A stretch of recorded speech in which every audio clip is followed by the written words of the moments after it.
ഇന്ത്യയുടെ പടിഞ്ഞാറൻ തീരത്ത് ഏകദേശം 1600 കിലോമീറ്റർ നീളത്തിൽ 6 സംസ്ഥാനങ്ങളിലൂടെ നീളുന്ന ഒരു മഹത്തായ മലനിര. ഇന്ത്യയിലെ ഏറ്റവും മനോഹരമായ റോഡ് ട്രിപ്പുകൾ. കൃഷ്ണ, ഗോദാവരി, കാവേരി നദികളുടെ എല്ലാം ഉത്ഭവസ്ഥാനം. ലോകത്തിലെ ഏറ്റവും സമ്പന്നമായ ബയോഡൈവേഴ്സിറ്റി പ്രദേശങ്ങളിലൊന്ന്. ആയിരക്കണക്കിന് സസ്യങ്ങളുടെയും ജീവജാലങ്ങളുടെയും ആവാസ കേന്ദ്രം. ചായത്തോട്ടങ്ങളും നിബിഡ വനങ്ങളും വെള്ളച്ചാട്ടങ്ങളും മഞ്ഞുമൂടിയ താഴ്വരകളും നിറഞ്ഞ ക്ലാസിക് സീനിക് സ്പോട്ടുകൾ. അതെ, ഇത്രയേറെ മനോഹാരിതകളാലും ഒട്ടേറെ സവിശേഷതകളാലും നിറഞ്ഞു നിൽക്കുന്ന ആ മലനിരകളാണ് വെസ്റ്റേൺ ഗട്ട്സ്. അതൊരു അത്ഭുതം തന്നെയാണ്. ഇന്ന് നമ്മൾ കാണുന്ന വെസ്റ്റേൺ ഗട്ട്സ് പണ്ട് ഏകദേശം 200 മില്യൺ വർഷങ്ങൾക്ക് മുമ്പ് ഒരു സൂപ്പർ കോണ്ടിനെന്റ് ആയ ഗോണ്ട്വാനയുടെ ഭാഗമായിരുന്നു. പിന്നീട് ഈ വലിയ ഭൂഖണ്ഡത്തിന്റെ ഭാഗമായ ഇന്ത്യൻ പ്ലേറ്റ് പതിയെ നീങ്ങാൻ തുടങ്ങി. അങ്ങനെ ഈ ഇന്ത്യൻ ടെക്ടോണിക് പ്ലേറ്റ് പൊളിഞ്ഞു തുടങ്ങിയപ്പോൾ ഒരു ഭാഗം താഴേക്ക് പോകുകയും മറ്റേ ഭാഗം ഉയർന്ന നിലയിൽ നിൽക്കുകയും ചെയ്തു. ഈ ഉയർന്ന ഭാഗം അല്ലെങ്കിൽ ഈ എഡ്ജാണ് വെസ്റ്റേൺ ഗട്ട്സ് ആയി രൂപപ്പെട്ടത്. പിന്നെ millions of years of erosion സംഭവിച്ച് മലകൾ രൂപപ്പെട്ടു. പക്ഷെ ഇന്നത്തെ രൂപത്തിലേക്ക് വെസ്റ്റേൺ ഗട്ട്സ് മാറിയത് കാലങ്ങളായുള്ള മഴയും കാറ്റും കൊണ്ടാണ്. ഗോണ്ട്വാനയിൽ നിന്ന് വേർപെട്ട ഇന്ത്യയുടെ പടിഞ്ഞാറൻ അതിർത്തിയാണ് ഇന്ന് നമ്മൾ കാണുന്ന വെസ്റ്റേൺ ഗട്ട്സ് എന്ന് പറയുന്നത്. ഇപ്പൊ നമുക്ക് വെസ്റ്റേൺ ഗട്ട്സ് എങ്ങനെ ഫോമായി എന്നത് മനസ്സിലായി. വെസ്റ്റേൺ ഗട്ട്സ് ഇന്ത്യയുടെ 6 സംസ്ഥാനങ്ങളിലൂടെയാണ് കടന്നു പോകുന്നത്. ഗുജറാത്ത്, മഹാരാഷ്ട്ര, ഗോവ, കർണാടക, തമിഴ്നാട്, കേരള. വെസ്റ്റേൺ ഗട്ട്സ് ഗുജറാത്തിൽ നിന്ന് ആരംഭിച്ചിട്ട് കേരള, കന്യാകുമാരി വരെ എക്സ്റ്റെൻഡ് ചെയ്ത് പോകുന്നുണ്ട്. വെസ്റ്റേൺ ഗട്ട്സിലെ പ്രധാനപ്പെട്ട ഒരു മൗണ്ടൈൻ പാസാണ് പാലക്കാട് ഗ്യാപ്പ്. വെസ്റ്റേൺ ഗട്ട്സിലൂടെ നമുക്ക് പോകാൻ സാധിക്കുന്ന താഴ്ന്ന ഭാഗങ്ങളെയാണ് മൗണ്ടൈൻ പാസസ് എന്ന് വിളിക്കുന്നത്. ഇതൊരു നാച്ചുറൽ പാസേജ് ആണ്, അതായത് പ്രകൃതിയിൽ നിന്ന് സ്വാഭാവികമായി ഉണ്ടായത്. അതിലെ ഈ പറഞ്ഞ പാലക്കാടൻ ഗ്യാപ്പ് കേരള, തമിഴ്നാടിനെ ഈസിയായിട്ട് കണക്ട് ചെയ്യാൻ പറ്റുന്ന ഒരു പാസ്സാണ്. കേരളത്തിൽ നിന്ന് തമിഴ്നാട്ടിലേക്കും തിരിച്ച് തമിഴ്നാട്ടിൽ നിന്ന് കേരളത്തിലേക്കും യാത്ര ചെയ്യാനുള്ള പ്രകൃതിയുടെ ഏറ്റവും ഈസിയായ ഒരു പാസ്. കേരളത്തെയും തമിഴ്നാടിനെയും ബന്ധിപ്പിക്കുന്ന പ്രധാന കവാടം എന്നും പറയാം. അടുത്തതാണ് താമരശ്ശേരി ചുരം. മൈസൂരിലേക്കുള്ള ഒരു പുരാതന പാസ്സാണിത്.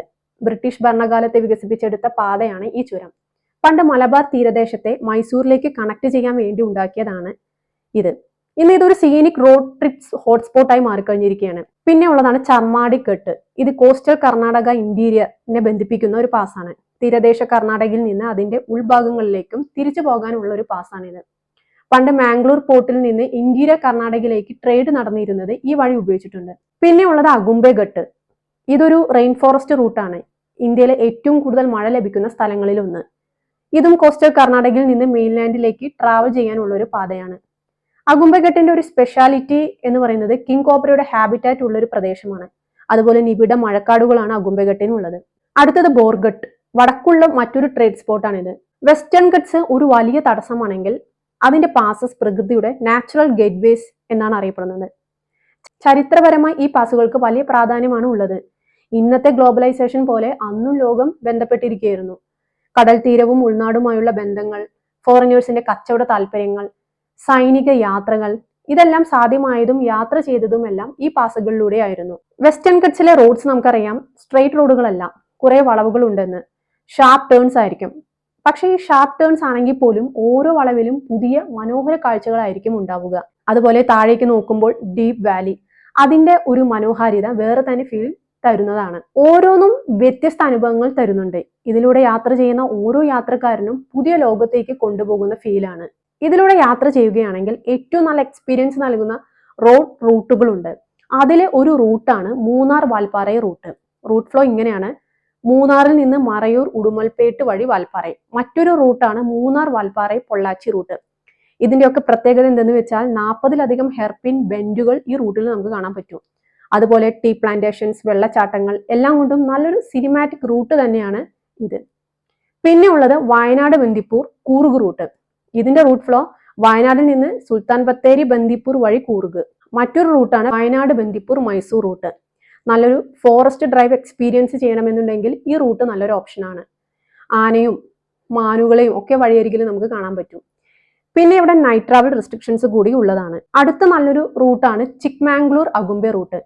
ഇതിന്റെ റൂട്ട് ഫ്ലോ ചിക്മാംഗ്ലൂരിൽ നിന്ന് ശൃംഗേരി വഴി അഗുംബെ. മറ്റൊരു റൂട്ടാണ് ബാംഗ്ലൂർ കൂർഗ് ചിക്മാംഗ്ലൂർ. ഇവിടെയും നമുക്ക് ചായത്തോട്ടങ്ങൾ കാണാൻ സാധിക്കും, മഞ്ഞുമൂടിയ കുന്നുകള്, നല്ലൊരു സീനിക് വ്യൂ തന്നെയാണ്. അടുത്ത റൂട്ടാണ് Ooty Coonoor Wayanad route. Route flow തുടങ്ങുന്നത് ഊട്ടിയിൽ നിന്ന് കൂനൂർ ഗൂഡല്ലൂർ വഴി വയനാട്. പിന്നീട് വരുന്ന മറ്റൊരു സീനിക് റൂട്ടാണ് Vagamon Thekkady route. Route flow വരുന്നത് വാഗമൺ, ഇരുമേട് വഴി തേക്കടി. ഈ പറഞ്ഞവയ്ക്കാണ് ഏറ്റവും നല്ല ബൈക്ക് റൈഡിംഗ് റൂട്ട്സ്. ഇനിയുള്ളതാണ് ഹിഡൻ ലൊക്കേഷൻസ്. വെസ്റ്റേൺ ഗട്ട്സിൽ കുറെ ഹിഡൻ ലൊക്കേഷൻസ് ഉണ്ട്. ഹിഡൻ ലൊക്കേഷൻസ് എന്ന് പറയാൻ പറ്റില്ല, പക്ഷെ ആരും അധികം യാത്ര ചെയ്യാത്ത സ്ഥലങ്ങൾ എന്ന് പറയാം. അതിലെ ഒരു സ്ഥലമാണ് കേരളത്തിലെ പാലക്കാട് ജില്ലയിൽ സ്ഥിതി ചെയ്യുന്ന സൈലന്റ് വാലി. മനുഷ്യൻ പൂർണ്ണമായി കീഴടക്കാത്ത കാട്. പ്രകൃതിയുടെ യഥാർത്ഥ രൂപം ആസ്വദിക്കണമെങ്കിൽ സൈലന്റ് വാലിയിൽ കാണാൻ പറ്റും. ഇന്ത്യയിലെ ഏറ്റവും പ്രിസ്റ്റീൻ റെയിൻ ഫോറസ്റ്റുകളിൽ ഒന്നാണ് സൈലന്റ് വാലി. ഏറ്റവും നല്ല ക്രിസ്റ്റൽ ക്ലിയർ വെള്ളം കാണാൻ പറ്റുന്ന കുന്തി റിവർ, സിംഹവാലൻ കുരങ്ങെല്ലാം ഇവിടുത്തെ ഒരു പ്രത്യേകതകളാണ്. അടുത്തത് കർണാടകയിലെ അഗുംബെ. ഇന്ത്യയിലെ ഏറ്റവും കൂടുതൽ മഴ ലഭിക്കുന്ന സ്ഥലങ്ങളിൽ ഒന്ന്. ഇന്ത്യയുടെ ചിറാപുഞ്ചി ഓഫ് ദ സൗത്ത് എന്നറിയപ്പെടുന്ന സ്ഥലം. കാടിനുള്ളിലെ മഴ എക്സ്പീരിയൻസ് ചെയ്യാൻ പറ്റിയ സ്ഥലം. അടുത്ത സ്പോട്ടാണ് തമിഴ്നാട്ടിലെ മേഘമല. മേഘമല എന്ന പേരിന്റെ അർത്ഥം മേഘങ്ങളുടെ മല എന്നാണ്. ഈ സ്ഥലങ്ങളുടെ എല്ലാം ഒരു പ്രത്യേകത എന്തെന്ന് വെച്ചാൽ ഈ സ്ഥലങ്ങളൊന്നും ക്രൗഡഡ് ഡെസ്റ്റിനേഷൻസ് അല്ല. അതുകൊണ്ട് തന്നെ കൊമേഴ്സ്യൽ ടൂറിസം വളരെ കുറവാണ്. ഇതിലൂടെയെല്ലാം യാത്ര ചെയ്യുമ്പോൾ നമ്മൾ കൂടുതലും വിഷ്വലി കാഴ്ചകൾ ആസ്വദിക്കുകയായിരിക്കും ചെയ്യുക. എന്നാൽ വിഷ്വൽ എക്സ്പീരിയൻസ് മാത്രമായിരിക്കില്ല എക്സ്പീരിയൻസ് ചെയ്യാം, ഒരു സെൻസറി ജേർണി കൂടിയായിരിക്കും. ഗ്രീൻ വാലീസിന്റെ ഇടയിലൂടെയും ഡീപ്പ് ഫോറസ്റ്റിന്റെ ഉള്ളിലൂടെയും ഒക്കെ സഞ്ചരിക്കുമ്പോൾ അതിൽ കാണുന്ന കാഴ്ചകളേക്കാൾ അപ്പുറം അതിന്റെ ഫീലാണ്. പറഞ്ഞു വരുന്നത് കാടിന്റെ ഫ്രഷ്നെസ്, ചായലയുടെ ഗന്ധം, ശരീരത്തിൽ നിന്ന് കുളിർമേകുന്ന കൂൾ എയർ, മഞ്ഞു മൂടിയ മേഘങ്ങൾ, പക്ഷിമൃഗാദികളുടെ എല്ലാം ശബ്ദങ്ങൾ, ഇതെല്ലാം നമ്മൾ നേരിട്ട് അനുഭവിക്കുകയാണ്. ശരിക്കും ഇത് നമ്മുടെ ശരീരത്തിലെ സെൻസറി പാർട്സിനെ ഫീൽ ചെയ്യിപ്പിക്കുന്ന, നേരിട്ട് സ്കിന്നെ ടച്ച് ചെയ്യുന്ന ലൈവ് മൊമെന്റുകളാണ്. അതുകൊണ്ടാണ് western guts A travellers paradise എന്ന് പറയുന്നത്. വെസ്റ്റേൺ ഗട്ട്സിലെ പല സ്ഥലങ്ങളും പണ്ട് അധികം ആരും യാത്ര ചെയ്യാത്ത സ്ഥലങ്ങളാണ്. എന്നാൽ ഇന്ന് ഒരുപാട് ആളുകളാണ് അവിടേക്ക് ഒഴുകിയെത്തുന്നത്. കാരണം പല മേജർ ഫേമസ് ടൂറിസ്റ്റ് സ്പോട്ടുകളെല്ലാം ക്രൗഡഡ് ആണ്, എല്ലായ്പ്പോഴും ആക്സസബിളും ആണ്. മറ്റൊരു കാരണം എന്തെന്നാൽ ഓടിക്കൊണ്ടിരിക്കുന്ന ഈ നഗര ജീവിതത്തിന്റെ ഇടയിലും ജോലി തിരക്കുകൾക്കിടയിലും എല്ലാം ആളുകൾക്ക് കുറച്ചു നേരം നല്ല സമയം ചെലവഴിക്കണം. അതിന് ആളുകൾ ചൂസ് ചെയ്യുന്നത് അഡ്വഞ്ചറസ് ആയിട്ടുള്ള കാര്യങ്ങളും ബൈക്ക് റൈഡിങ്ങുമാണ്. എന്നാൽ പലർക്കും അറിയില്ല ഇതെല്ലാം വെസ്റ്റേൺ ഗട്ട്സിന്റെ ഭാഗമാണെന്നും വെസ്റ്റേൺ ഗട്ട്സിലെ സ്ഥലങ്ങളാണെന്നും ഉള്ളത്. അതുപോലെ തന്നെ വെസ്റ്റേൺ ഗട്ട്സ് എല്ലായ്പ്പോഴും ആക്സസബിൾ അല്ല. അത് എന്തുകൊണ്ടെന്നാൽ എൻവയോൺമെന്റൽ റെഗുലേഷൻസിന്റെ ഭാഗമായാണ്. വെസ്റ്റേൺ ഗട്ട്സിലെ ട്രെക്കിംഗ് സ്പോട്ടുകൾ അവ എല്ലായ്പ്പോഴും ഓപ്പൺ അല്ല, നമുക്ക് ബുക്ക് ചെയ്തിട്ട് വേണം പോകാൻ. അങ്ങനെയുള്ളത് കൊണ്ട് തന്നെ പ്രകൃതിയെ കുറച്ചുകൂടി അടുത്തറിയാനും സംരക്ഷിച്ച് നിലനിർത്താനും പറ്റും. നമ്മൾ പറയാറില്ലേ, ചില സ്ഥലങ്ങൾ കണ്ടാൽ മതി, പക്ഷെ ചില സ്ഥലങ്ങൾ അത് അനുഭവിച്ച് തന്നെ അറിയണം. വെസ്റ്റേൺ ഗട്ട്സ് അത്തരം ഒരു അനുഭവമാണ്.